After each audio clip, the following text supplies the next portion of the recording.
You're listening to the After Dark podcast with NTParanormal. Nothing normal about it.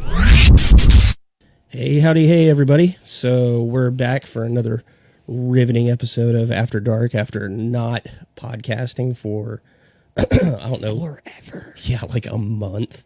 So this should be interesting. I have no idea if, we'll be able to get into the groove of it quite so quick. But we've just been really busy. We forgot how to do all of this. So. Yeah, absolutely. And you look extremely tired. And the main reason we haven't been podcasting is because Eli got a job. Fuck you. Congratulations. Thank you. How's the new job working out? It's okay. It's okay. It's okay. There's a lot of running involved. Okay. Because I have to do 6 weeks of cadet school because I'm going to be working as a CO in a prison in Venus. Is it a haunted prison? Have you? Oh yeah. Have you heard any stories yet? I have not heard any story. It's been there since like the 80s. Maybe it's not that old, but they have had deaths in custody, and it is creepy. Like early in the morning when and all prisons have like some level of violence and emotion and all that like pent up energy of people just. But you haven't heard anything yet. No. But you haven't asked yet. No. Well, and I'm still, like I said, I've got 6 weeks of cadet school, so we're not actually doing the job yet. We're doing defensive training and taking tests and listening to lectures. Yeah. So fair warning, our schedule of stuff is like really in disarray, like more so than normal. Like we were just kind of on the brink of getting our shit together, and then you got a job where you're working 12-hour shifts. Not yet. Well, I'm only 40 right now, but yeah, it will be. Start 12-hour shifts in 3 weeks. I'm really saddened because our upcoming investigation has the potential to be the first investigation we've ever done without you, and it's also our biggest one. It's a 7-floor hospital with a morgue in Mineral Wells. I'm really hoping, because it coincides with like my on-the-job training, that I'll be on a day shift and I'll just have to like show up late. Yeah. So yeah, we'll figure out how all that works. Like I'm working on an episode right now. Hopefully that I can get that going and wrapped up soon. I'm about halfway through it. We had to go do some reshoots for some stuff. Thank you for helping me with that. And then we had to put the podcast on hold, and we didn't know when we were going to do it, and we were going to try to do it last weekend, then we got to it this weekend. So yeah, it's just completely in disarray. And then today is a really super special day because our super fan Emilio turns 15. Happy birthday, Emilio! Yeah, only awesome. 6 more years so you can legally drink. Yeah, that's what I hear. He looks so young. He's so baby faced. He's so pretty. I feel the baby face pain. Happy birthday, Emilio. I know you're actually like 60, 50, 60, somewhere in there. I don't know. Who's going to take over the EVPs? The ghosts. That's what Emilio says. I love Emilio. That's like one of the people that's one of the few people we've met like in the field that I'm like, no, that's a cool guy. He's 29.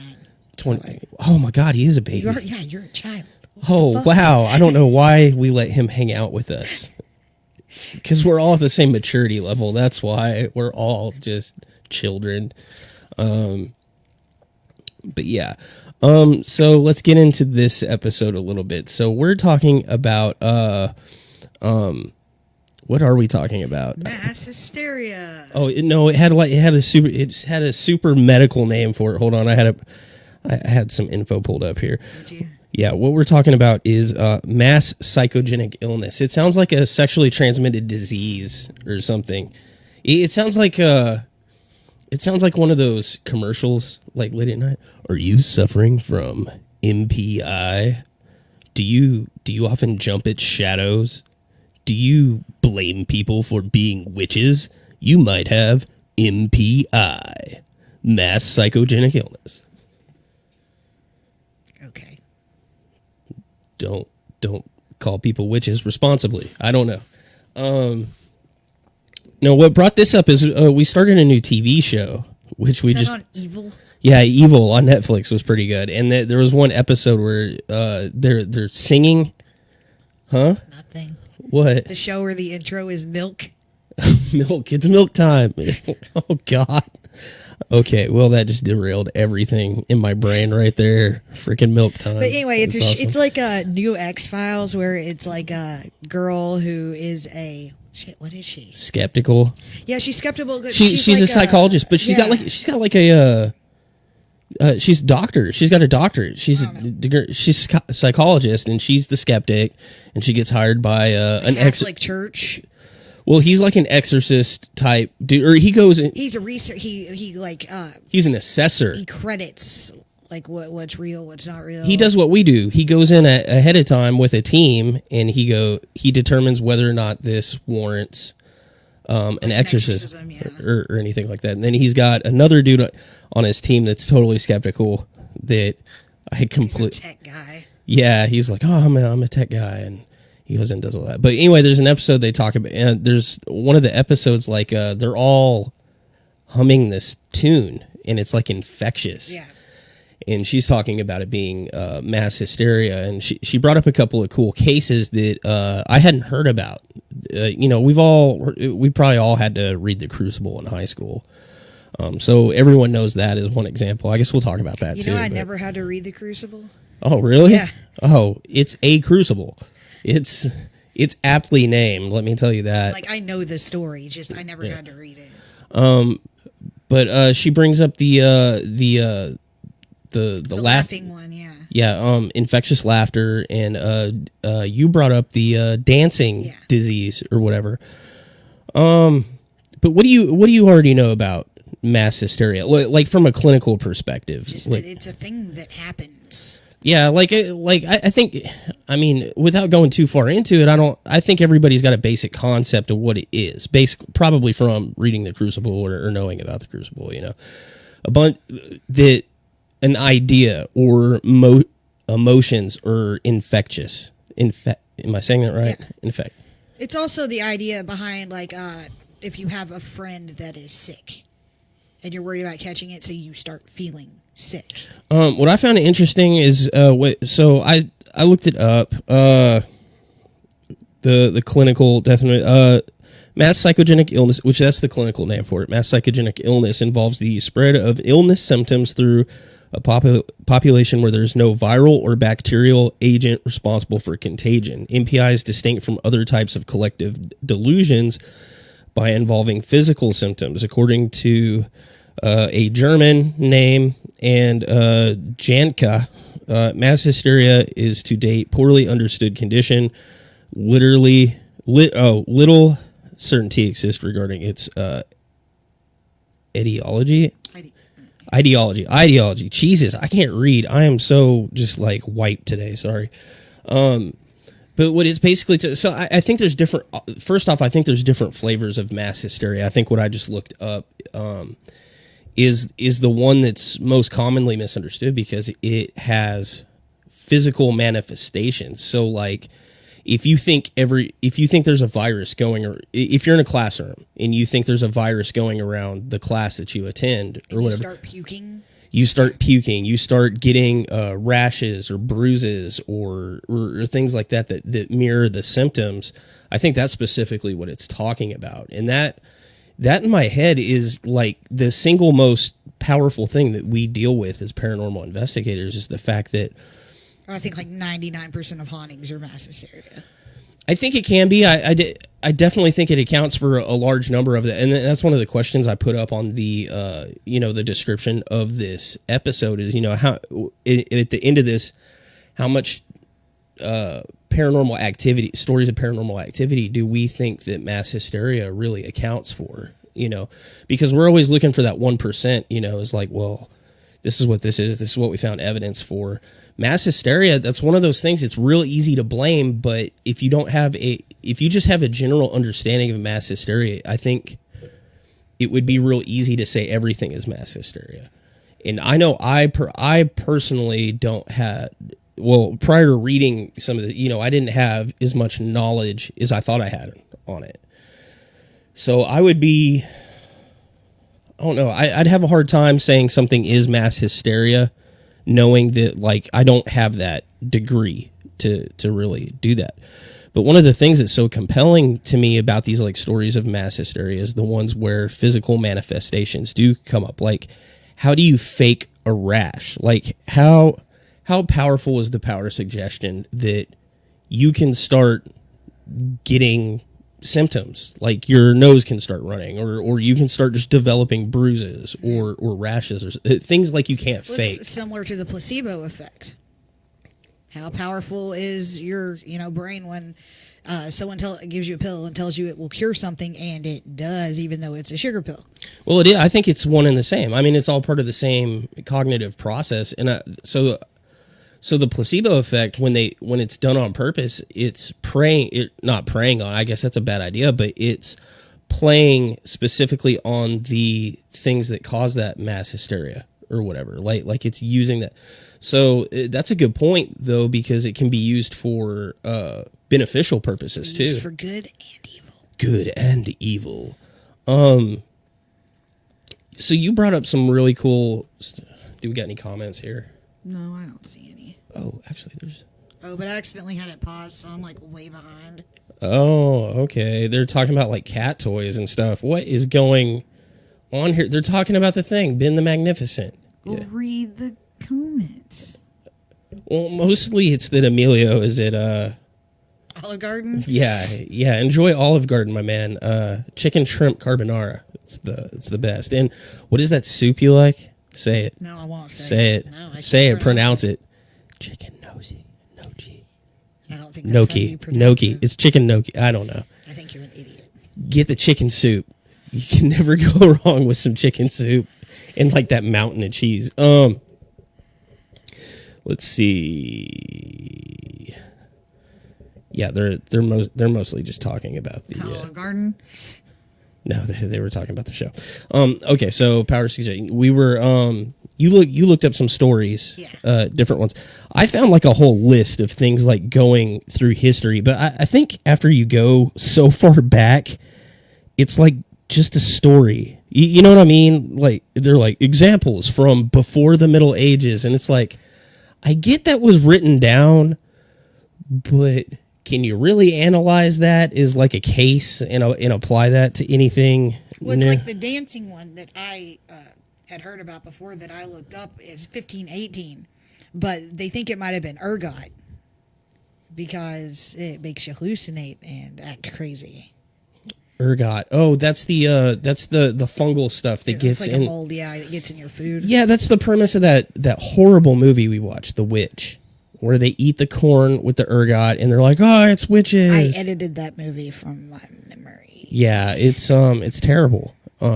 But yeah, from everything I read, like I had to watch one of those things where it's like the movie explained.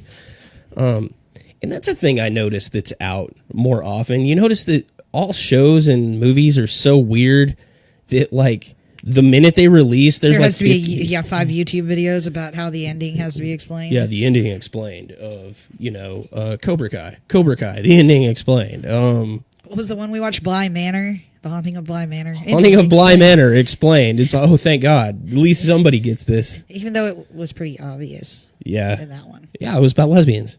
Yes, absolutely. That's exactly what it was about. I was like, hey, this isn't even a horror. Stop spoiling. Oh, I'm sorry. Jesus, dude. What? Anyway, in 1518, a bunch of people started dancing. Well, first this one lady the dancing plague of 1518, is that what you're talking about? In Frau Toffia stepped into the street and began to silently twist, twirl, and shake. She kept up her solo dance-a-thon for nearly a week, and before long, 36 other Strasbourgians had joined in. By August, the dancing epidemic had claimed as many as 400 victims, with no other explanation for the phenomenon. Local physicians blamed it on hot blood and suggested the afflicted simply gyrate the fever away. What's awesome about this is the next part. A stage was constructed, and professional dancers were brought in. Yeah. The town hired a band to provide backing music.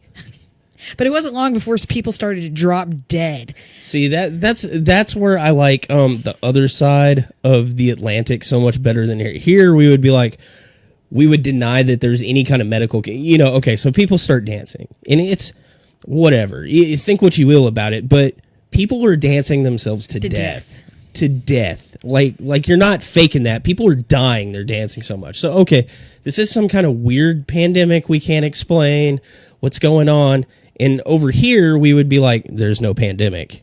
Just, it's people dancing. Over there, they're like, let's make the best of a bad situation. It's time for a mother effing dance off. Yeah. Let's hire a band. Who can, let's get Pearl Jam. What's Pearl Jam do? You know, just like. But they think some superstitions triggered a stress-induced hysteria that took hold of a bunch of the cities. Other theories have suggested that the dancers were members of a religious cult, or even that they had accidentally ingested ergot, a toxic mold that grows on damp rye and produces spasms and hallucinations. So, we don't know because it was 1518. Yeah, that's interesting cases, but they're like so old that they're not that they weren't well documented. I think that is one that's well documented because there's a lot of info on it. But the documentation is so old, is how much can we trust it now? You know what I mean? What if a cat lays on your bed and you die? Is that NPI because you believed you would die? Like the death cats that live in nursing homes and stuff. But that's a scientific phenomenon that they've shown. They're it's just that cats are murderers. They're the one. Are they the ones causing the killing, Absolutely. or do they sense the death? No, they murder people. Do you think they steal souls? Like, is this a supernatural thing, or do you think they keep they're a tiny shank in their fur? 5 of them? No, like a long one. They fashion it. They hide it on their body. And You then have stab already someone. been at your job too long. You see shanks everywhere now. You're like, oh no, Just on cats. there's too much soap laying around. Cats can make shanks out of soap. Could you imagine if that dancing hysteria happened during a dance-a-thon? Maybe that's what caused a dance-a-thon. That was our first dance-a-thon, ladies and gentlemen. Freaking wasn't that the plot of Grease? Murder Cats next on 2020. Speaking of cats and murder cats, one of the stories I looked up was a meowing epidemic. Okay, hold on. I've got this. It's in here.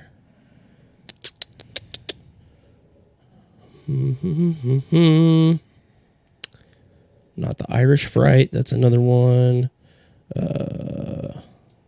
See, the other one I looked up The was like laughter in the epidemic. 1960s, and that was a laughter epidemic.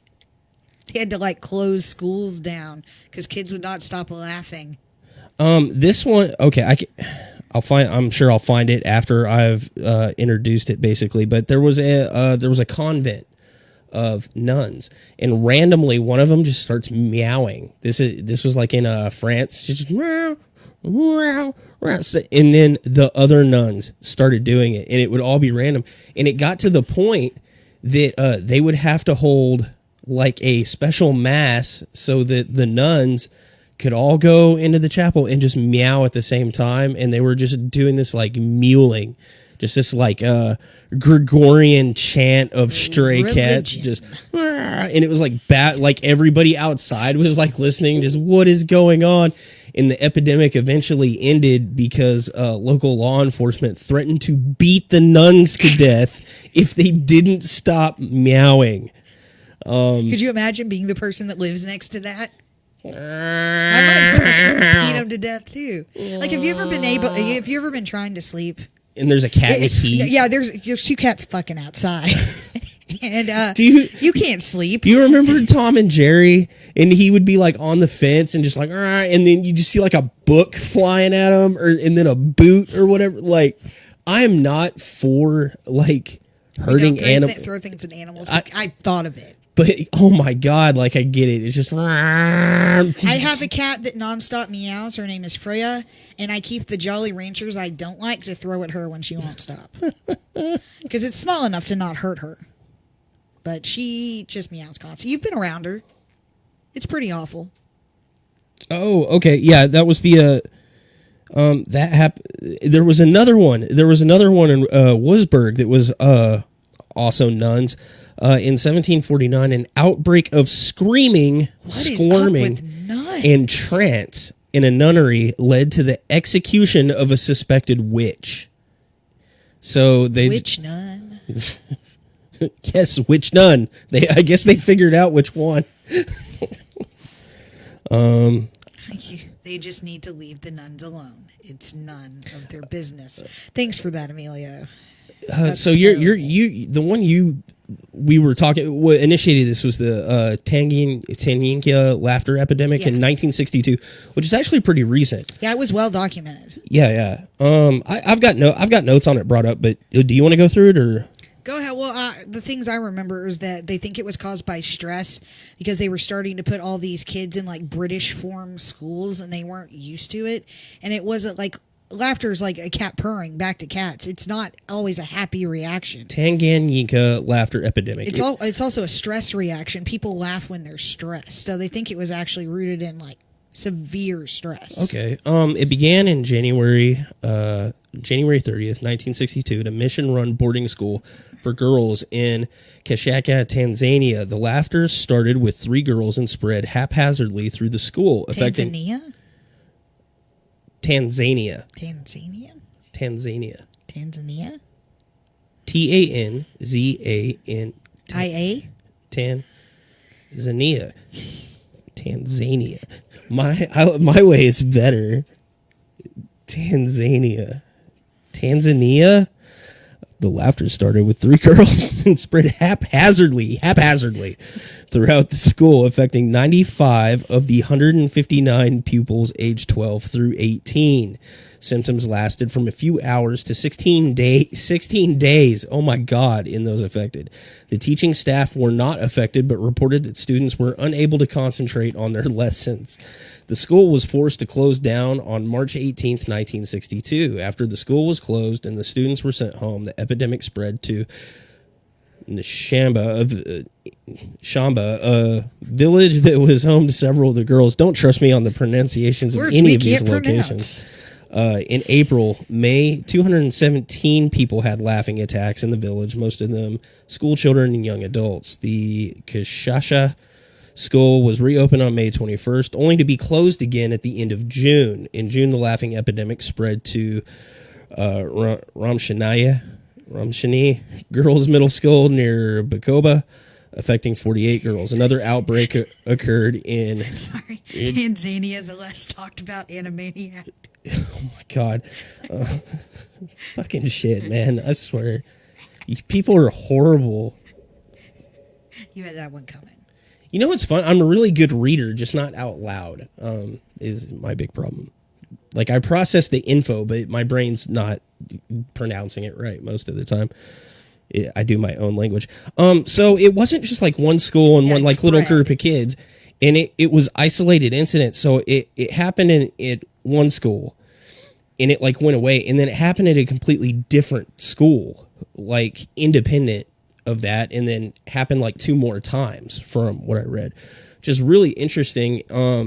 Funny story. I know my grandparents took my dad to the doctor when he was a kid because he was having laughter fits. I never heard of this. To find out that happened in 1962 puts that into more context, because that means my grandparents probably would have heard about it and been like, oh, he's got the sickness. And then took him in. Weird burst of laughter can also be a symptom of epilepsy. Yeah, I'm pretty sure my dad just liked fart jokes because he was like, 11, whatever. Fucking stupid. My family's idiotic. Like Andrew and his fart jokes. Knock, knock, who's there? A fart. End of joke. Yeah. It's interesting. None of the adults were affected, obviously. The thing I read about the mass hysteria thing is adolescents, children, and people with low IQs are the most susceptible to any kind of mass hysteria event, which kind of confirms that it's a psychological effect. Like it's not some kind of like pathogen that infects you or anything like that. What are you smirking on? What are they talking about? Nothing. Like, there have been no comments. I don't know what you're I don't know. You just have this smirky smirk on your face like you always do. Oh, well, to be fair, he was laughing in church, Julie says. I don't care. Those people are morons. I know them personally. Oh, he's laughing. Let's take him to the doctor. I laugh in church, too, because church is ridiculous. sit still for like upwards of an hour and don't make any noise. No, I did find that interesting. So I get like the kids that had contact with each other. You know, it's like, in fact, you laugh, you giggle, blah blah blah blah blah. They're just acting up, and it's real easy to say they're just kids. They're laughing, they don't want to be at school and things like that. But the fact that it becomes this like 16-day like epidemic is what makes it really interesting from like a documentation perspective. And the fact that there's like isolated groups where the same thing is happening, and it makes you wonder if there is any kind of external connection to all that to cause it, even if it is a psychological thing. Catherine says it would be interesting to see if there were a stressful event during their... But I'm going to look at that article I sent you because it was talking about all the stress they were under. Okay, bring that up because one of the things that I'm always talking about with people that ask us about our paranormal, what causes paranormal, because we always talk about people perceiving paranormal events when it's not paranormal, and they're like, well, what would make people do that? And we always talk about stressors. Mm-hmm. There's always some kind of stressful event, and that doesn't necessarily always mean bad, but necessarily like you're paranoid or you're under some kind of massive amount of grief or anxiety or something like that. There's always some kind of stressor involved, and I wonder if that's the same with... Well, this, while it did indeed happen, it doesn't tell us too much about humor, and it annoys Help Ullman, someone who was researching this, when humor researchers use the incident as evidence of laughter being contagious. Psychogenic illness has all kinds of so-called nerve symptoms, he explains, and laughter is just one of them. Though the case is closed, similar cases of mass psychogenic... I'm sorry, pause a second. So like what you're saying is laughter isn't always a consequence of funny. Well, I told you that earlier. It's like a cat, nervous like a cat laughter? purring. Cats purr when they're angry. Humans burst out laughing when they're anxious or under a ton of stress. Okay. I was just making sure I had that straight. Okay. Similar cases of mass psychogenic illness occur among groups of people unable to extract themselves from a stressful situation. In this type of situation, the person has no power over the stress and can come up with no other response. Such a person is more commonly young than old, female than male, and employee rather than supervisor. It has to express itself bodily. That gives a person a way to say, see, I am suffering, something is going on, I'm not just depressed or withdrawn. It wasn't just a group laugh, rather experiencing the same stress. People subconsciously copy a complex of symptoms, of which laughter is just one. And it talks about another case in Lafayette, Indiana. Workers at a local DMV were exhibiting respiratory distress to the point that the building was repeatedly shut down and eventually relocated. When the environment was tested for contaminants, nothing was found, and ultimately the local media reported it a case of mass psychogenic illness. It was just a terrible work environment. Nobody wanted to work at the DMV. Did you say that one was in 1962? The laughing one, yeah. No, the Indiana doesn't say. I wonder if that's one of the other ones I looked up. It was called the June Bug Epidemic in 1962, and what it was is there was like a shop, like it was like a place of business, right? And it had like X amount of employees. I think it was like a textile sort of shop or whatever. But there was a report that there was a bug there that would cause it would cause a rash, it would cause fatigue, vomiting, diarrhea, and would eventually kill you. And out of like 100 people that were working at this location, like a few people got bit, and then more and more people got bit, and they figured out that, okay, this place is infested with this bug because like 4 people died from this, like straight up died from the symptoms. Other people were getting rash, diarrhea, vomiting. They were lethargic, things like that. They moved everybody out. They found roundabout it was like flu-like symptoms is what they called it, but like extreme flu-like symptoms, kind of like, COVID or whatever. Mm-hmm. But they got all the people out of there. Everybody that got better, whatever, they examined them. Only like 4 people had any kind of bug bites, first off, but they found no pathogen or anything that would cause the symptoms they had. 2 out of like everybody that they got, only 2 of them had rhinovirus, which is like the common cold. Yeah. And the only bugs that they found anywhere in the area were June bugs. And they think that the 4 people that got bit by bugs, it was just June bugs. Yeah, this one says the stress factors here among the schoolgirls may have included the unfamiliar expectations imposed by British-run schools and the uncertainties created by Tanganyika's independence, achieved barely a month before the incident. So, yeah, seems to be stress-related. Social stress. Like major social stress, like political stress and things like that. Things that hit society. And if you look at the Salem witch trials, like what was going on at that time, like the colonialization of the states and just the isolation that each of these colonies was like experiencing of, basically a frontier lifestyle was causing the stress of all these things to happen. Like I think it's real easy to look at like some of these cases and you think of like mass hysteria as something that's like maliciously spread, I don't. I mean, I thought it was happenstance. I never thought malicious. Well, I guess when I'm saying that, I'm thinking of like the Crucible, right? And who's the main girl? I've never read the Crucible. But you know the story anyway. The chick that blames Annie Proctor or whatever. She's kind of a villain, like she's orchestrating it, and they're falling into it. But I've always thought of it in a way where she might have started out that way, but fell victim to her own, like where it becomes pathological almost, like where there's a source, where the source can be purposeful at first before it spreads, but then you become a victim of your own mass hysteria. It's just every case I've ever read, it wasn't ever purposeful. It was, whoops. Right. I did a thing. Everybody copied it. Well, so every fad ever is like mass hysteria, basically.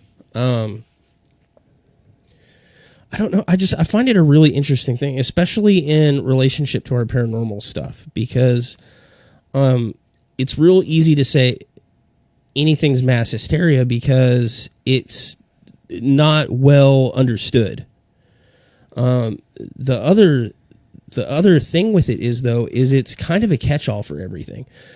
But I think also the fact that it's misunderstood is people misunderstand how powerful it is, because like some of the cases we're talking about, people have these like physical manifestations of it where it's your body's being physically altered from it. And I wonder how many times, like in history, a paranormal event where it's look at lycanthropy, people thinking of the existence of werewolves.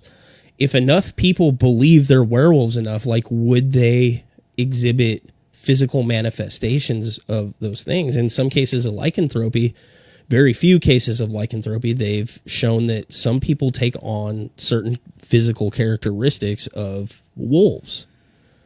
And it's just it's really kind of weird, and it sounds like just this crazy pseudoscience, but it's just like it's like these fringe cases that are out there. There was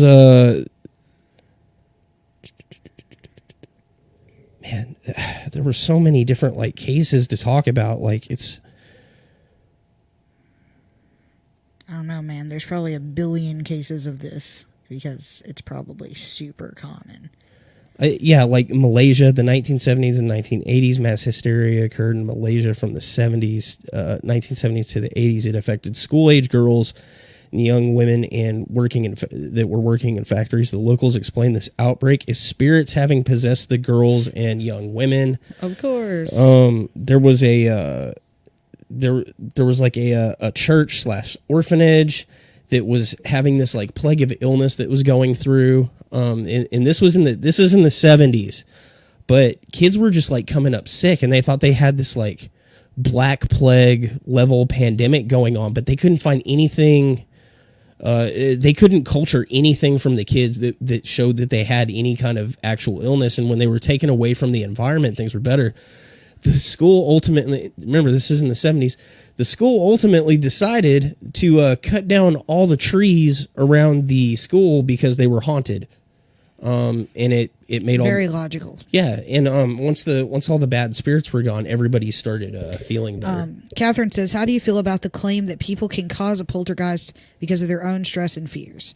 See, if it's a poltergeist, like literally moving things with their mind, I don't think that's a real thing. I don't know. I do and I don't. I accept that. Okay, let's live in a world for a second where we see something moving completely on its own, right? Okay, so like I've got this USB stick here, and we got a camera on it, and we're all sitting in a room, and it's like, oh, and it starts spinning around, and it spells out "help me," and then the walls bleed, right? Okay. So you have to come up with an explanation for that.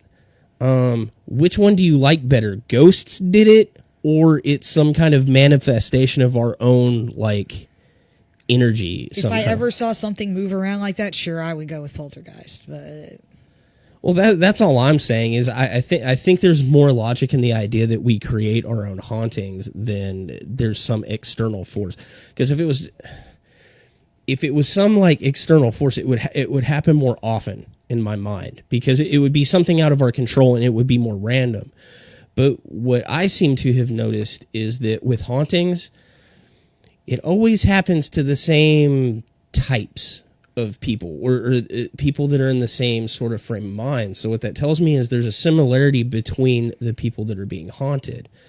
And, you know, and I'm not saying this as a foregone conclusion, but that kind of tells me that if there's that same kind of similarity in the person that experiences the haunting, then maybe they're somehow causing the haunting. Not saying they're lying. I'm saying that somehow they're actually causing themselves to be haunted, whether that's attracting ghosts or that they're physically manifesting some kind of energy, like their own id or whatever, like a personification of their own subconscious self does things.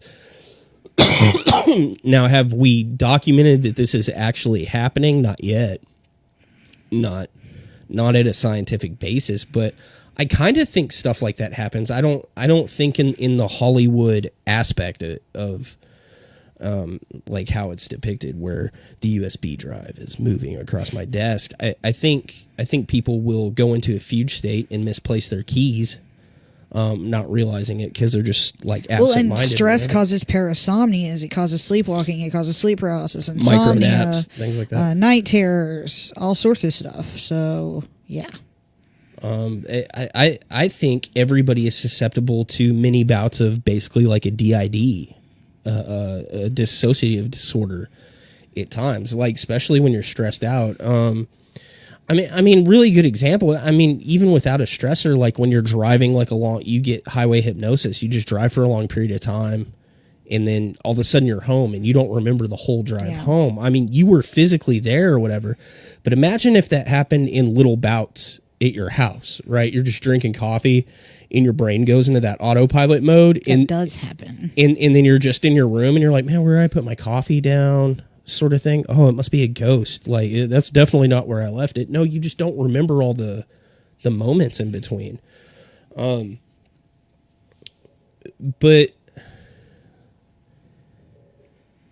I think that's definitely how I lose most of the things I lose. Is just getting on autopilot and blinking out. I don't know. But as far as addressing the question about, you know, do I think that's a thing? I honestly do, because I've noticed that more instances of poltergeist claims, which we haven't really caught any poltergeist activity on video yet. I think I've kind of seen some, because in my own personal experience, not evidence. I want to separate the two, but like I've seen a door close on its own, a door open on its own. Seen some things happen but without being entirely able to debunk it. But it always seems to happen at around like great moments of stress or anxiety, or during an investigation, which has its own stress and anxiety as a group, or B, around like adolescent people, because poltergeists are classically a thing that happened to adolescent kids. Pubescent girls mostly. Well, I mean, have you been around a pubescent girl? My daughter's 14. Yeah, so, I mean, I'm surprised your walls aren't bleeding at this point. I mean, I fear her, so. I don't know.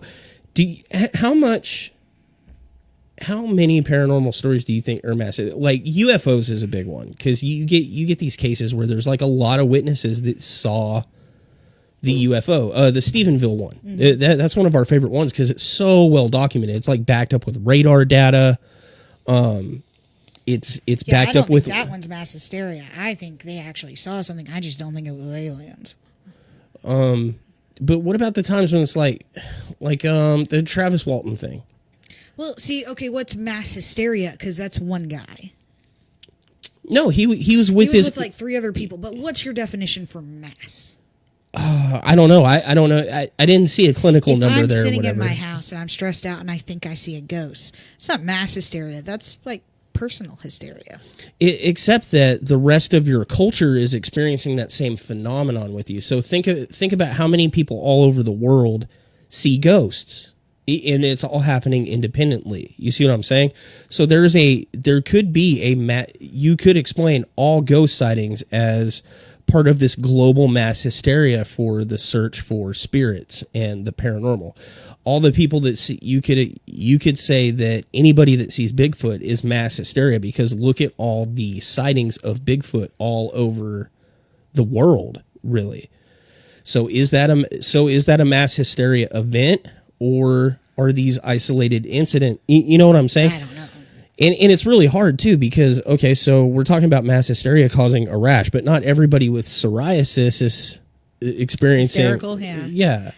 Julie says, wouldn't you need the stress to document the event? Once you separate the person from the environment, wouldn't the poltergeist event stop? Possibly, maybe. Well, if it's in the case of puberty, you can't really separate them from the puberty. That's pretty much intrinsic. Well, so I think the question, okay, so like you study the locate, like if you're doing what we do and you go in and you're investigating a haunting and they say, yeah, this house is haunted all the time. Like shit gets thrown across the room. My wife got slapped. We see shadows running up and down the hall. And then we send everybody away from the house. And then we stay the night at the house and we get nothing. And we're like, there's nothing here, dude. We think it might be this. And then they come back and they say, all the same stuff is happening. The next step in that is now we have to reinvestigate the house. With them there. And then if the events happen and then we can witness and record those events happening, then we know that one of the factors may be the people in the environment. And then we have to start separating off people like one at a time to see if there's a certain combination of people that cause these events to happen, things like that. Yeah. In most cases, with everybody gone, in most cases, we're able to debunk everything that has happened with him gone. Then if the person starts reporting, I'm not seeing stuff, then... Yeah, I mean, our best case is that Forney case because we explained everything that was going on and told them what to look for. And then when they came back, they were still having the same events, but they noticed that they were happening simultaneously with the environmental things that we identified. So it no longer bothered them. And then eventually the haunting kind of went away because there really was no haunting. It was them causing him. It was a bit of mass hysteria, and there were environmental triggers. And in that case, I think malicious mass hysteria. Yeah. Well, somebody definitely stoked the flame. I mean, because they had a problem before that guy showed up. But they got way worse after. So here's a question. We always go back and talk about that guy being such a douche. Why would he do that? Do you think them having problems before they called him out infected him with mass hysteria? I think he was already infected. I think he probably really believes in what he's doing because he ain't taking money. Right, but so do you think he feeds off of the NTPI that his clients have, and he's just... I think he has his own religious based mass hysteria. Right, but he's not the one spreading it. He catches it, collects it, feeds off each other. Yeah. So why are we immune? I don't think we are. Interesting. I'm definitely not immune to mass hysteria. Anyone who thinks they are, not right. Well, I mean, in that case, we did not think the place was haunted. There was, I mean, we went in and we were startled, but I mean, not for 1 minute were we like, oh, that's definitely a thing. So, in what ways are we not immune? Like, Name a time we were susceptible or succumbed to it. Anytime we've gotten anxious when going on a ghost hunt for reasons of Shit, something scary might I happen. don't even let my feet hang out off the end of my bed. So, but I don't think that makes me susceptible to mass hysteria. No. Okay. I think that's a little extreme. I'm not saying I'm not susceptible to being scared or startled by an investigation. I'm just saying I don't think I'm susceptible to mass hysteria. If I put you in control group A and I took you through a house and I told you certain things were going to happen and the whole group started acting a certain way, I think you'd have to really fight with yourself to not fall in it. I guess I can kind of see that. Catherine says the raccoon. She's talking about all the banging that happened at Warehouse 9, but I debunked the raccoon. I don't know why that keeps coming up. How did you debunk the raccoon? Because it wasn't up in the thing. We had the thermal and all that. Yeah, but it's a warehouse, man. I mean, nah. But the theory was the raccoon ran across the AC unit. I banged on the AC units. It was not the same sound. Well, and if there's a legitimate noise that you can hear recorded, the noise isn't mass hysteria. Yeah. Our response to it would be. Yeah, we were hysterical, but we were not imagining the thing that was happening. So it doesn't quite fall under the same thing. But my point is... You don't think what happened to Kyle was mass hysteria? Really? What thing? The thing at Kyle. You really don't think that was Oh, no, hysteria? that particular moment I can't prove is not mass hysteria, but we have... Put him back in Granbury Solitary. I'm fine. It has the least scary thing on my mind. I'm fine with that. I thought the raccoon fell in the bucket? Huh? No. Well, first off, we had that room was videotaped and nothing in there moved. I had wished the raccoon would fall in the bucket so I could pet him. But no, we checked the AC. We couldn't duplicate the sound. We could not find the source of that particular. The only thing that we could do to duplicate that sound was the metal tub. Shake that tub like super freaking hard? Yeah, that was in that room. And that's the only thing that made the same identical sound that hit the microphone where we were recording it the same identical way. But that thing was on camera the whole time. Yeah. And then everything else we hit that was made of similar or same material or even not, did not duplicate that noise at all with any amount of force. But I think specifically Kyle and probably Antioch in a couple of cases, we have definitely become victim of mass hysteria. Honestly, so specifically Kyle, seeing the thing at the back. Do I really want rabies? You know, there's shots for that, and if I get bit petting a raccoon, I'm okay with it. Hey, that's the power of vaccines. That's, I ain't scared. That raccoon could have freaking COVID and you'd still cuddle it. You'd go, oh, COVID raccoon. Armadillos carry leprosy. I'll be damned if I'm going to get close to one and not try and grab it. Specifically seeing the thing go across the back, that particular event, in my mind, yeah, that probably is mass hysteria. There's probably an influence. We influenced each other from things we had said previous, because we didn't say anything at the time, so it wasn't that. But us being stressed out in previous conversations about things, other investigations, stuff like that we all kind of manifested that. I'm fine with that. Kyle as a whole is a case, though. That whole thing isn't mass hysteria because there's stuff that we have documented objectively. I'm talking about specifically the thing we saw. Yeah, specifically that case. That thing probably doesn't exist. That's probably just a thing that we invented in our minds. Catherine says, okay, so I think there's a difference between in-the-moment reaction versus later analyzing and debunking things. I don't think I completely grasp what she means. She's talking about us basically being hysterical. But just because I heard the bang doesn't mean I believed it was a ghost. Like, it was scary. I was like, what the F is that? But...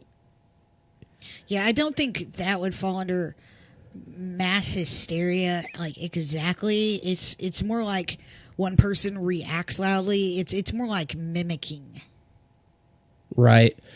Yeah, I think there's a line there. You know what I think it is? I think it's me and you are trying to think of it very clinically. So she's probably right from like a very generic sense of understanding of what mass hysteria is and what we're talking about. She's got a point that we're all there. Something happens, we all freak out. We're all pointing fingers. One person's loud first, the next person is louder, the next person's louder. And what I'm doing is I'm like over defining it because I'm trying to be real careful about not saying something is clinical. Let's be clear, we're not talking about like clinical mass hysteria. I'm using this word very loosely. Right. As in, we're not coming home with symptoms. We're not coming home and having serious after effects in most cases. Now, but that does bring up a good point, because especially the way she's talking about, because groups do come home with stuff. They come home, they get scratched, they get scratches. They come home, they get depression. I think a lot of that is psychogenic. Right. They come home and they have attachments. Everybody's worried about attachments and demonic possession and things like that. I think when it crosses over into that line, then it's like it's clinical. Like there's a case for mass hysteria at that point. Julie says, I don't think you could individually invent the same creature. No, but the problem is we're all cohesive. We know each other real well. We all tell each other stories. We all read the same books.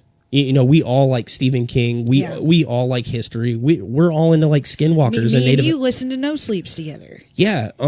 So there could have been seeds of that same idea in all three of our heads, because it's not like we're completely isolated from each other. We know each other and we communicate.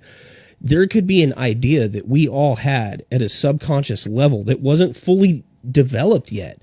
And then when we all went to the same place and looked at the same void spot, because we didn't all see the same thing. No. We all saw three parts of something and decided it was all part of the same thing. Because if I go back and look, because like now when I think back on it, I remember the whole creature. But that's not what I saw at the time. I go back and, my testimony is I only saw like the back part of it, like the back shoulder. Still only remember legs, but... Well, I remember your description of it, and like my brain plugs it in. Yeah. Like I'm real visual. Like I know I didn't see that. Like I don't remember it that way, but when I go back and think about it, that's what I see I see this creature with backwards legs walking around, But... Oh, I know. It features in my nightmares so often. It climbs up my walls on all fours and runs across the ceiling while I have sleep paralysis. And it's real hard to prove to people that that's a possibility, that, three separate people can have the seeds of the same idea. Well, and all it takes is a shadow. Yeah, that we all see. Well, Shadow Brad at Kyle, you and Allie both saw it. But that could still just be a shared idea. You could have just saw, you two could have saw two totally different shadows. But then as soon as I come out of the side of the car, your brain both goes, oh, I thought that was. Yeah. And it changes the idea. And that's why this is so hard, because, like, especially if we're at a cemetery, you can't record everything.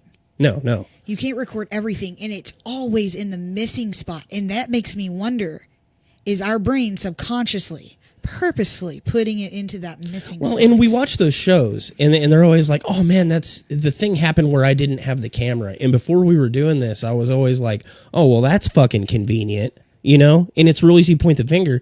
And then we've done it for so long. Yeah, the thing always happens off camera. And I think that's actually our brain's doing that on purpose. Right, yeah, because our brain goes, well, that part's recorded. Well, because what we're paying attention to is the part we're not recording. Right, because we know we can review this later. For if you're listening to audio, I'm holding my hand up like I'm carrying a camera, right? We know we can listen to audio later. We know we can look at video later. So your camera's pointed forward. You're looking left and right. You're looking all around because you don't want something to attack you from the back because you're freaked out. And that's where you see the shit, how the corner of your eye and the stuff that scares you.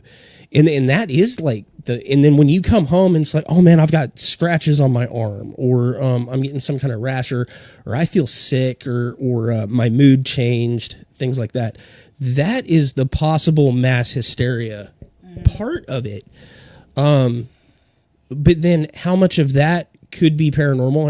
And, because you can't 100% rule out that. How much of that is paranormal? How much of this is mass hysteria? And how much is it, I scraped a tree, but I was so anxious I didn't notice? Right.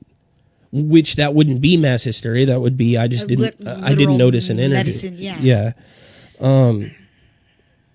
So that would be my curiosity, and how would you even conduct that? That would be a hard study to conduct, because you basically have to torture people to do it. I'm kind of okay with it. I mean, if they sign up for it, that's fine, but you'd have to like have a degree and a lab, and I'm okay with it as long as it's like, just white people. It's like, I get some Tuskegee. yeah, but it's only like rich white people, and then I'm okay. I'm like, well, we're not discriminating. They've got it coming. but yeah, I think, and I'm glad you said it the way you said it. Like, we're not immune. And I don't think we're immune. I guess I was doing that wrong. But why are we so above it happening? Why has it happened in less instances to us, or no instances if you really think about it? Because we're going in there with a specific goal in a lot of these residential cases. And I think even if a ghost paraded out on half of these, we'd be like, can explain it. That is true. I have noticed on like the public cases where we seem more prone to believe what's going on, as opposed to the residential ones where it's almost a challenge. Yeah. It's like, show us your best ghost and we'll show you that it's not that thing, because we're trying to get people not to move out. For science, like the Nazis, but with only white people. Yes. But yeah, I think that's the real big difference is on a residential case, we're going in there with the goal of disproving it. And in a public case, or when we're just doing on our own, it's for fun, or it's because we like to find something. I don't know. I was always thinking of it in my head that with the residential, it's a more controlled location. Like, it's smaller. It's, it's somebody's house. You're talking 1,500 to 3,000 square feet. It's easier to check up on like the source of a noise or the source of a shadow or something like that. But when you go into these public areas, there's so many neighbors you can't deal with. It's usually like in a commercial type location. There's so much stuff you can't, like we just did the Axe Factory recently, and that place was buggy as shit. And what's funny is I went in there with absolutely no expectations about it whatsoever. I thought it was really interesting that Sam had said so much about it, him being a skeptic, but I was like, it's just going to make, noise, it's going to make normal commercial building noises. And then we went in there, and then we got haunted motion lights and machinery turning on that wasn't even plugged in. Like, I've got this thing that happens when I haven't ghost hunted in a long time too, where the next place I go in, I'm automatically freaked out for some reason. You're just bugged. Yeah. Yeah, I don't like it. Yeah, like that place bugged me out too. And it was like, that was like the safest environment I think it ever. directly relates to how long we haven't been doing it. If we go on hiatus for 6 months and I go someplace, it doesn't matter where it is, I'm going to be freaked out. But if we did one last week, I'm way less likely to be freaked out. I don't know. Like, I'm wigged out about the hospital that's coming up here in a few weeks. It's a very big building. So, you know what? That has a lot to do with it, because I'm like, oh, this is so Think about it. I'm like, this is so cool, but I'm just thinking about, is there an elevator? It's 7 floors. There's got to be. What I'm saying is, what if there's not a functioning elevator, and we send someone off to the 7th floor to do an isolation experiment, and you're on the first floor alone?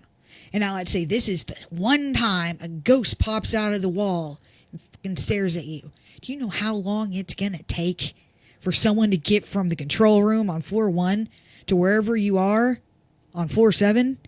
None of us are going up those stairs very fast, man. We're all out of shape. Well, is it the fear that nobody's going to be able to experience it with you, or is it the fear that nobody's going to be able to save you? Like, cause that's my worry. Cause, okay, so we've spent all this time we're looking for ghosts, spirits, aliens, whatever the F you want to call it, right? And we haven't quite found anything convincing yet, but say old man Marley just walks out of the elevator on floor 7, right? And you see it, and you're like, shit, there it is, right? And we've bullshit for 10 years about all this, but it's suddenly going to occur to you, you really don't know what it wants or what it can do. If it can slam doors, it can slam me against a wall. Right. And so suddenly this thing that we've been looking for, that we're really excited about, that we probably theorized that if it's out there, it's not really dangerous, might be the exact fucking opposite of everything we thought. And do you really think you're going to have that much control over your brain and your adrenaline right then? No. And it's also going to be really scary too, because, you know, we're like, oh, possession's not a thing, demons aren't a thing, ghosts aren't a thing, and then a ghost pops out of that wall. Yeah, all of a sudden I'm going back to church. Yeah, all of a sudden all those other things, it's not like you're logical in that moment where you're like, okay, well, maybe I was wrong about that one thing. Suddenly all of it's real. Well, and you can mantra in your head, this is what we're here to find. This is what we're here to find. I bet you're still running. Oh, I'm telling you right now, if I'm down in that morgue by myself with the lights off in that Ouija board I bought down there, and everybody else is upstairs just chilling out, and I hear like metal scrape across, because this is my nightmare. This is my reoccurring nightmare, that I'm down in that morgue for, I don't know why it's the morgue. Maybe it's because of your morgue story that bothers me.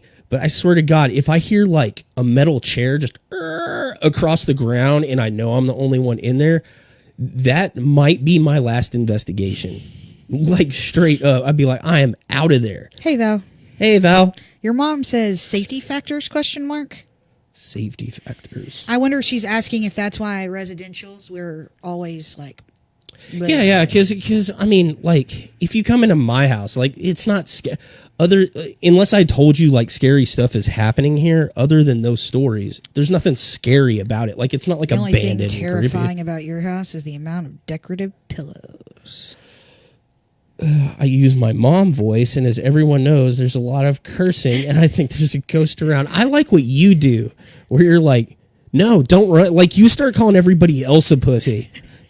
Don't be a pussy. This is what we're here for. It's that video of Antioch where that noise comes out, and I turn to Brad, and I'm like, it's okay. It's just a bunny. Don't be scared. And really, you're talking to yourself. Oh, absolutely. But you're totally just personifying it on me. He's like, Brad, stop being a pussy. Yeah. What are you talking about? You could just be standing there fucking tying your shoe, and I'd be, Brad, you pussy, stop it. I remember the very first time we went into Antioch. Like we just had the recorder, right? In the we had like a camera and a recorder. Well, remember what happened when we went in there? So first off, Allie wouldn't get out of the car, and Steven stayed with her. Steven stayed with her in the car, and the whole time they're in the car, I think the acorns are hitting the car. And that's one of the stories, is that somebody's throwing rocks, and so she's just freaking out in there. We're in the graveyard, and we're going up to the spot, the legendary spot where someone got possessed. Yeah. In I haven't ghost hunted before at this point. Like this is before I had my experience. We were just going out there basically because y'all dared me. And I've done very little ghost. Like my ghost hunting was leaving a recorder, going in my house, or going out to Allie. Y'all had done it, but y'all dared me to do it because I was like serious about. I was like, well, let's go science. Yeah, I don't think. Yeah. But I kind of half believed it, you know. I was like, that's good, because like I wouldn't hang out in Andrew's room with the light off. I was like, this sucks. I'm not doing this. We walk out there, and sure enough, like we still never debunked this, but like a rock or something like fell or got thrown. I think it was something fell out of the tree. I was standing there, and something hit the ground right next to me. I went under the tree. Well, we had like walked by it or something. But it could have been literally anything. I think I had decided at the time that maybe I kicked a rock. Yeah. Like that was like my thing. That was my go-to. But we get out there and we're doing the recordings, and it's the very first thing we ever did at night like that. And sure enough, we hear the footsteps out in the thing, which, you know, years later it's like it's laughable, but we're like, okay, let's get the fuck out of here. And we're trying to walk out of there. You're like, walk, don't run. Walk, don't run. Don't run. Stop running. I have this problem where if I start running, that's it for me. Like, I'm going to run to wherever is safe, and I'm done. Okay, so I can't run. I think in that moment we had our own mass hysteria right there for sure, because we got like to the last 15 feet where we could see there's no headstones to the. We both bolted. We were walking I don't think we ran, but we were right on the line of walking and running. I remember I was leaving. You're like, close the fucking gate. Close the gate. I was like, I don't want to go back. No, this is horrible. Because I was afraid I would turn around and just see something in there. Like, that was my fear. And then we got in the car, and Allie's just like, we gotta go back. I gotta crap. I gotta go. It's so bad. Yeah, but well, you remember that time I ran out of Kyle? Like, by the time I decided to run, it was over.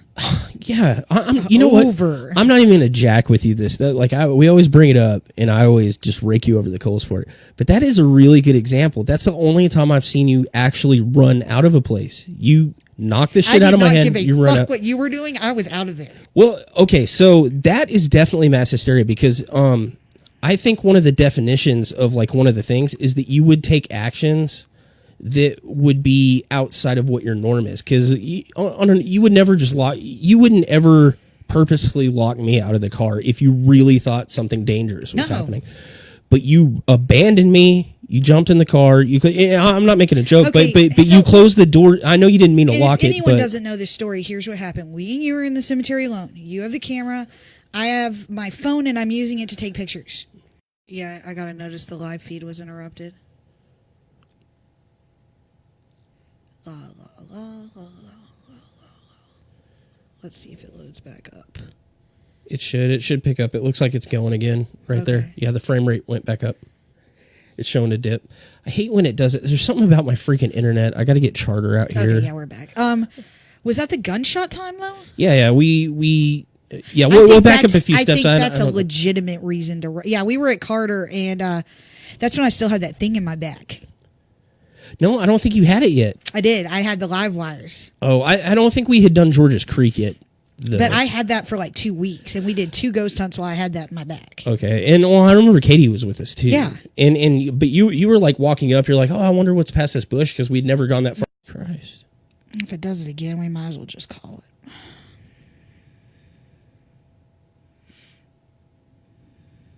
Okay, I think we're live again. Okay. I'm letting it go. Okay.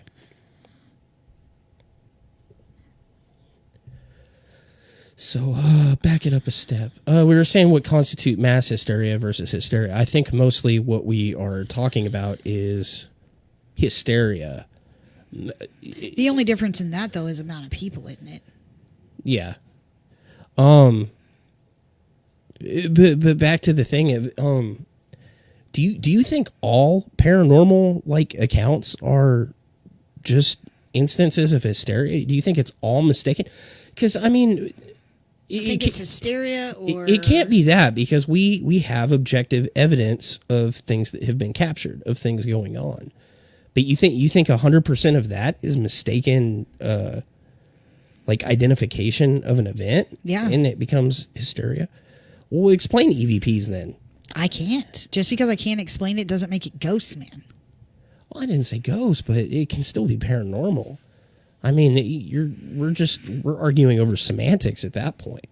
But there's definitely a phenomenon that is happening that is being captured, and it's being documented. We just don't have the proof we need to show the scientific mechanic behind it, physically what's causing it.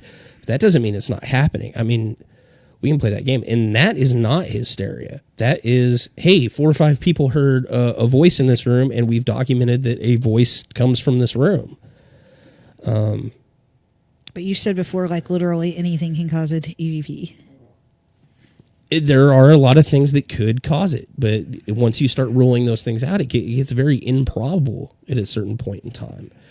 I mean, okay, so the voice thing's a bad example, but if everybody sees something move, then everybody saw something move. Or it's mass hysteria. I don't know. I do recognize that we are susceptible to it, but I don't think we are as susceptible to it as the run-of-the-mill people.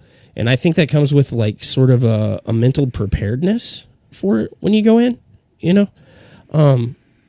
But that's also a weak argument, because in the case of the witch trials, right?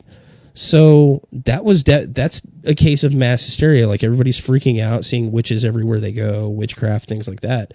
And these inquisitors come in. They should be mentally, they should be mentally prepared for this sort of thing. Their job was to find witches. not to debunk witches. Well, I guess I don't know. I'm not educated enough on the subject to really argue it a bunch, but They just wanted to murder women. It was more of a political thing than it was like a supernatural thing. They weren't really trying to persecute witches. That was just the medium by which they got rid of political enemies And women that didn't behave the way they wanted. Okay, I'll give you that. But I feel like there's another example in there somewhere though. The people that should have some sort of mental preparedness for finding these things, and then like the guy that went to go do. I think the kind of dudes that come in and say, "I'm immune to mass hysteria. Let me investigate this," are the people most prone to mass hysteria. Right. I think those who think that they're immune are the most likely to get it. Catherine says, not only are you mentally prepared, you have more experience as well as knowledge and education about mechanics, electronics, and plumbing. And I think that the fact that we know we're not immune helps us. So, okay, let me pose this question to the discussion. Should there be some kind of screening for people that choose to be paranormal investigators to see how susceptible they are to it, or how much they know about hysteria and the effects of like psychological circumstances? I don't know how you'd ever police that. I don't know either.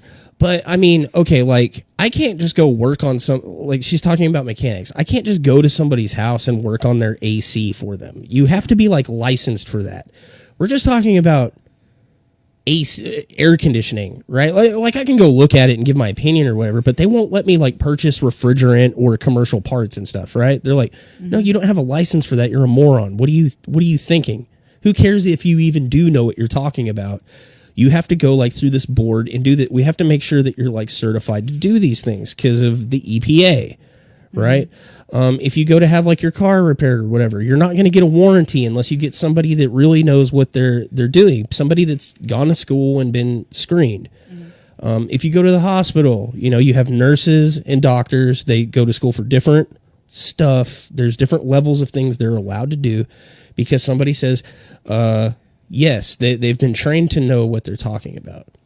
If you're a paranormal investigator, you can just wake up one day and say, I'm a paranormal investigator. It's not a job. No one's paying anybody. It's a Some hobby. people are making money at it. Most aren't, though. And nobody polices hobbies. I know, but it is a social service. Would it be a good idea? Sure, but I don't think that's possible. I think if you advertise as some kind of company or something, there should be some sort of regulatory, maybe not like a regulatory board. I'm not talking like a board of directors like for doctors, or anything like that. I think it has to be policed by your own group. Catherine says no, because the people who are susceptible are entertaining.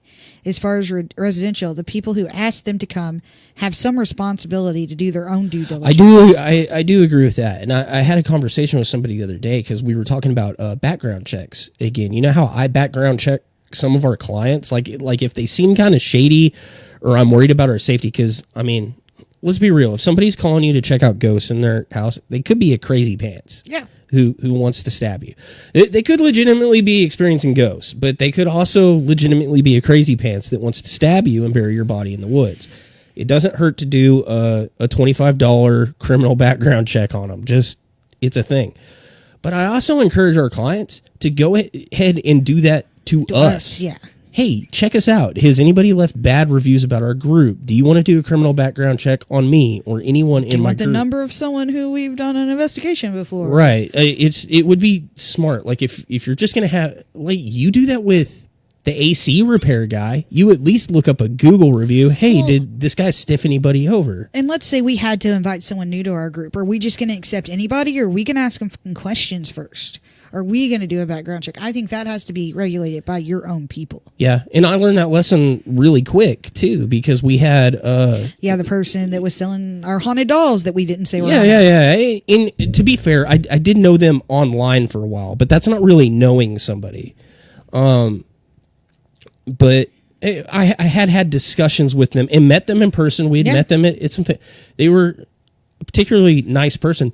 But to be fair, I was not taking them on investigations or letting them influence our opinion on an investigation. They were just kind of like helping helping with like posting stuff. Yeah, posting stuff on social media, and we took them on a couple of like walkthrough tours or whatever, sort of thing. But they weren't like one of our researchers or anything. We put like a lot of thing in. They turned out to be kind of like a con person, and immediately we like kicked them out. Yeah, Val says, I agree with your assessment there, but how do you put a measurement or license on something that we still haven't been able to prove is verifiable fact? I know, and that's the real hard thing. And I don't think you can put a license or any kind of certification on somebody as being able to definitely prove one way or the other that something is a ghost or not. But I do think that you can certify somebody for ethical practice, which is a thing, because a doctor can still screw up. A doctor goes to school for like 12 years and they can still misdiagnose you. But what the factor is going to be in a malpractice suit is not whether or not they screwed up, because it's understood that the doctor is going to screw up. But were they behaving in an ethical manner? Were they acting in your best interest? Were they doing the things that they knew to do best by the patient? And so that's kind of where we're at on that in my thinking. And I don't have a good thing for that. It needs to be like a committee, but like you said, it needs to be policed by your own group. But we're not a recognized like entity, so people have to do their own sort of background checks to make sure.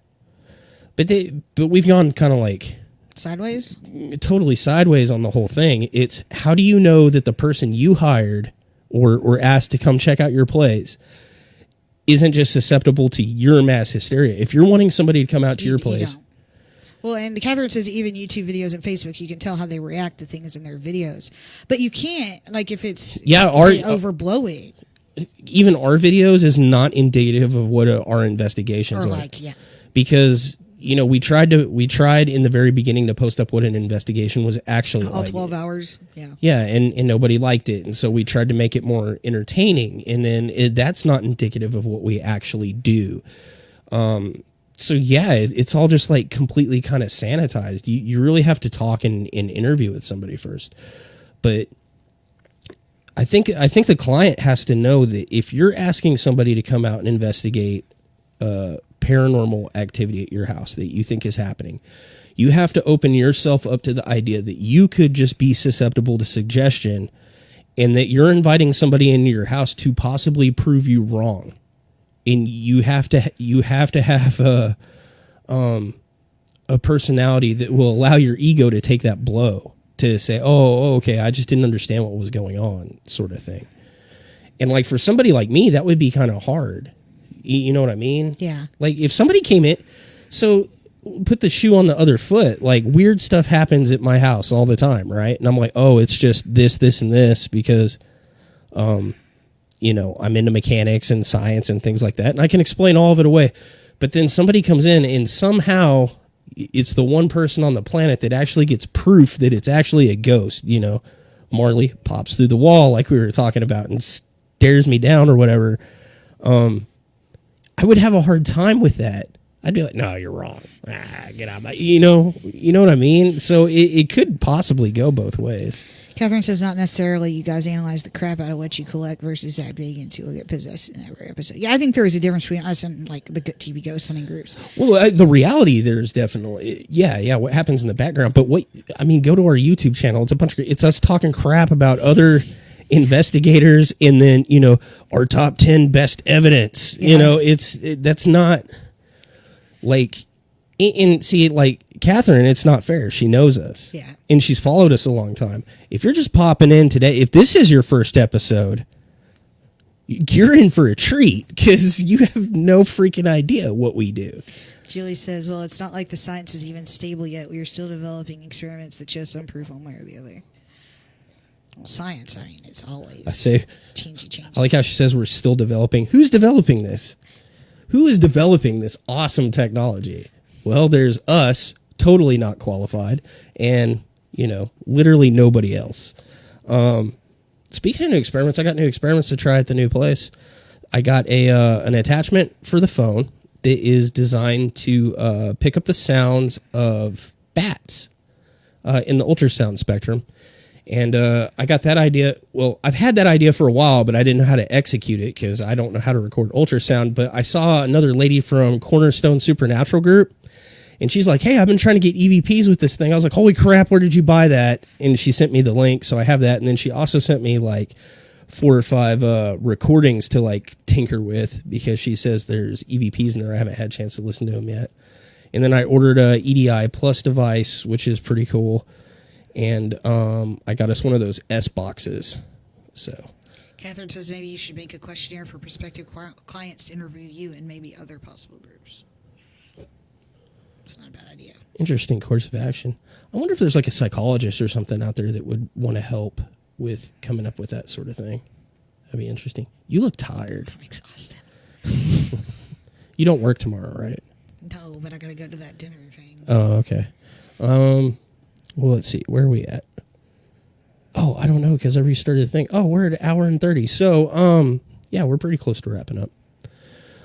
So mass hysteria. I don't think we like really illuminated anything about it. I think everybody. I thought the goal was just to talk about it. Yeah. I feel like everybody knows what mass hysteria is, but there were So there are some interesting cases to look up. Like if the Salem witch trials are the only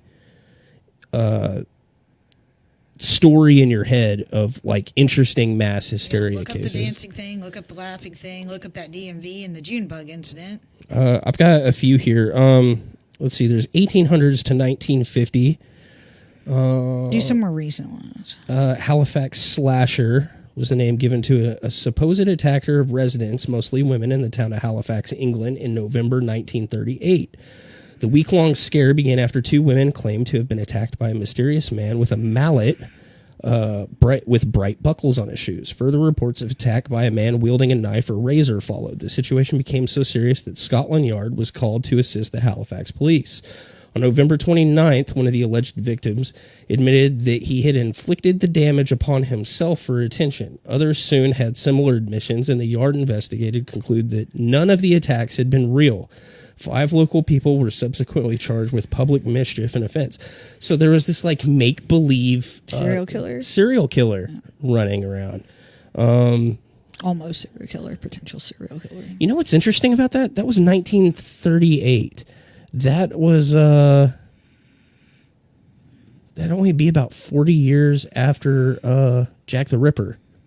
So there was kind of like a global scare going on because you had Jack the Ripper and then you had H.H. Holmes like soon after that and all these isolated events. So 1938, yeah, that would be like right in the prime of not knowing enough about serial killers and how they operate and things like that. And one just got made up. And that would be really hard to deal with as a law enforcement official because you have all these real crimes going on and then you have made up ones as well. And I see a parallel to us too. And that's why I don't like people that fake paranormal bullcrap and then I have to go prove that they faked it. War of the Worlds is a mass hysteria story. But you know what's interesting? So it doesn't say that in here, but I read that didn't actually happen. I read that that's it was just a collection much less of local severe legends. than it actually was. My grandma actually listened to it live and said that they said on every commercial break that it was a story. I had read something recently where it said that that's just basically a national legend that came out, that didn't really happen. It was after the broadcast concluded or whatever. Like the ratings weren't even really that good. Like not a lot of people tuned in. But what they did is they printed in the paper that everybody thought it was real is a publicity stunt. And now that is part of the lexicon of history. And we think that happened. Columbine is very mass hysteria driven or the Explain. school, the attitudes following the school shooting.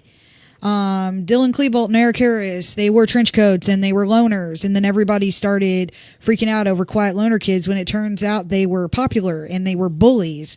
It's just that the news initially reported the wrong factors, and that made schools change dress codes.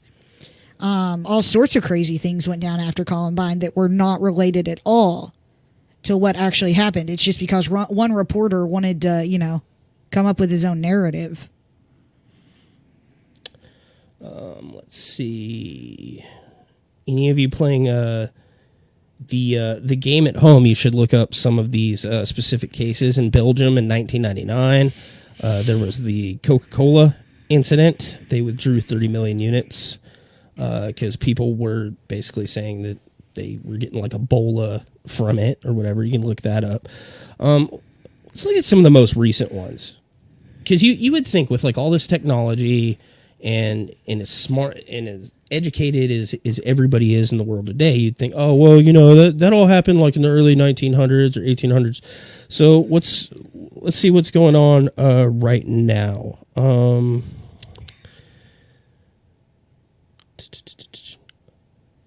God, what is with all this stuff happening in places I can't pronounce? Okay, in August 2019, that's pretty recent, National Secondary School in Kettera started Malaysia. Is that a name or is that a place? That's weird. Anyway, the kids started screaming, with some claiming to have seen a face. Oh, I was just talking about this one. Sorry. So August 2019, BBC reported that a bunch of schoolgirls at the National Secondary School, and this is almost kind of like an orphanage type boarding school sort of situation, just started screaming, all of them claiming to see a face of pure evil. Professor Simon Wesley, a former president of the Royal College of Psychiatrists, suggested it was a form of collective behavior. Robert Bartholomew, a medical psychologist, suggested it was due to stricter implementation of Islamic law in the school. So they had just done a whole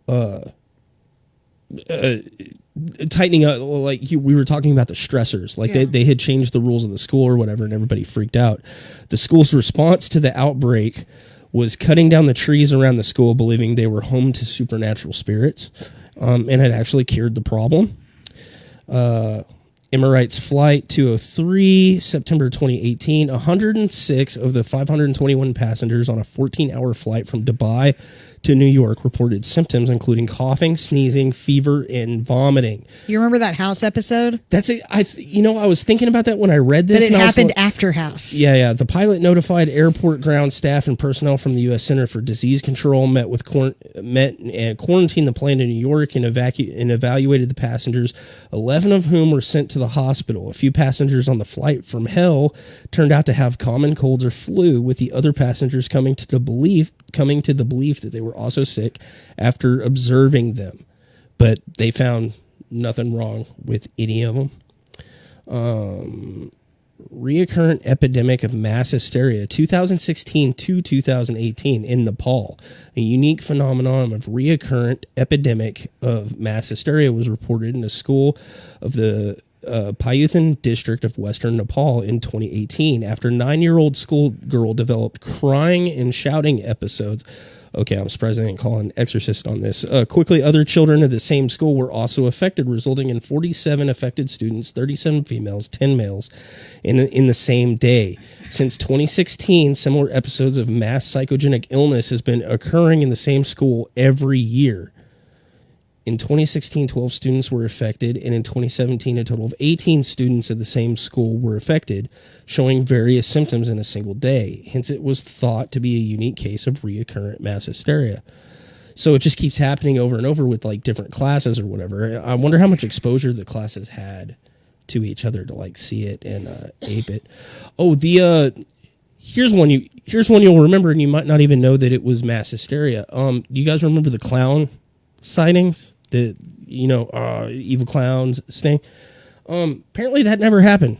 That was just a thing we all think happened and all remember is happening. Sightings of people in evil clown costumes in the United States, Canada, and 18 other countries were dismissed as a case of mass hysteria, stating that a fear of clowns, which is common in children and adults, may be an underlying case. The website Vox likewise claimed that the Great Clown Panic of 2016 has been perpetuated by pretty much everyone except actual clowns.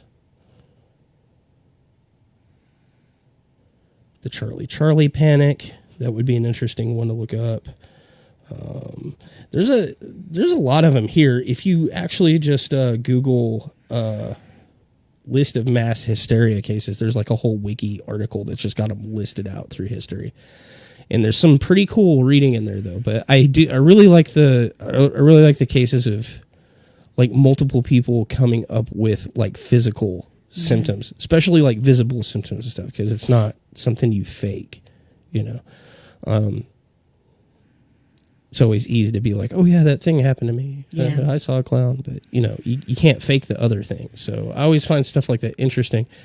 And it's nuts that when like we talk to clients and we're like, well, trying to explain to other adults that, hey, your brain can still make up stuff. And they're like, no, I can't. It's like, look, you realize there's cases where people's brains made up stuff and it made like rashes and bruises on their body. Like your brain is powerful, dude. Like that's a thing that can happen. What? Play us out, Johnny. Oh, was there not another comment? Oh, kind of stealing snacks from Harry Potter. The news was pumping out clown sightings as well as social media. One even got shot, I thought. And then there's also that really good documentary about Wrinkles the Clown. Mm-hmm. I love that because Wrinkles the Clown wasn't a thing. It was just a dude that would like answer the phone or whatever. And like, I like the way they filmed the whole. I don't actually, if you get a chance, I can't remember what it was on. I think it was Netflix because it's usually what I'm watching stuff on. It might have been on Amazon. Hulu, I thought. But maybe. Oh, yeah, maybe. But watch the Wrinkles the Clown documentary. If you don't know anything about Wrinkles the Clown, you will be really, really surprised. And follow it all the way to the end because it's the only documentary I've seen that has a twist ending where it's like, haha, bitch, that's not what was going on. And like the whole like, it's fucking nuts. And like right now I'm back on Bob Lazar. So, you know, I'm trying to separate stuff out in my head. I've got ideas, man. Okay. Well, any final thoughts? Yeah. I'm back on aliens. I think aliens have been here. This is not a final thought for this episode. This is another episode. I pretty much had written off aliens as visiting Earth. But now I'm back to thinking aliens have visited this planet. I think it's a thing. I can prove it. Mass hysteria. No, I don't think I'm immune. But I do think I am above like just falling for it, just like flat out. Okay. I don't know. We will we'll try to get back to doing this more often. No promises at this point. This might be a one-off until I won't know anything about my schedule until I actually start. So so they're really understaffed and blah blah blah blah blah. But we do have an investigation coming up here in a few weeks. If you don't follow us on the website, we are investigating the Nazareth Hospital in Mineral Wells, and we might do some live streaming from there for a little bit, depending on how things are going. And give you guys like a quick little tour of the building. It's 7 stories with a basement, and they're opening up the morgue for the first time for investigation ever. And it's gonna really suck if you're not there. Nothing I can do about it. And we're at the point I can't cancel I wouldn't want you to anyway. Or push it out or anything. So we might be raffling off your spot. At the last minute. Yeah, I'm not going to know till like the day of. So so if anybody's available, DM me. No, don't do that. Oh my God, I just opened myself up to the most horrible torture ever. Hey, do you guys need new investigators? No, stop, please. I hate that. No, we're a closed group. That's not how we operate. You think they do that to Zach Bagans? No. You think he just gets 100 hey, can I be on Ghost Events? On his like Facebook and shit, the people who deal with his Facebook, because it's not him, probably, have to it's like, hey, can I join your group? Just, can I join your group? Can I join your group? Can I join your... No. Why do people think that's a thing? I don't know. I have no final thoughts. I am freaking exhausted. Yeah, no, I don't have any new evidence to show. I'm working on a new episode. We concluded the investigation at Hill House Manor. And like I said, the episode was taking longer to put together than initially planned because some of our data got corrupted. Luckily, it wasn't any of the evidence stuff. What it was all the B-roll that like we shoot like shots of the outside of the house and some So we like went and redid that. the walkthrough and the interview stuff. So I'm having to do the episode in a completely different style than what I normally do because, you know, obviously we just shot some of like the walkthrough stuff and all that like months after having been in there and all that, and like the whole place is completely different. So it's like we're looking back on the investigation. So it's so weird. But yeah, I'm gonna try to get that wrapped up because I gotta take you home a little while, and then I got stuff this weekend, so I got time to work on it this weekend. Okay. I'll get that done. But there's a lot of cool evidence in there. I can tell you guys, we got some really cool stuff there that I actually didn't expect, that I had forgot about, frankly. Yeah, but nothing to show on this show. Anyway, but that's about it. Everybody have a good weekend, I guess. You got any Thanks for watching. Right. Happy birthday, Emilio. I know he's gone, but happy birthday anyway.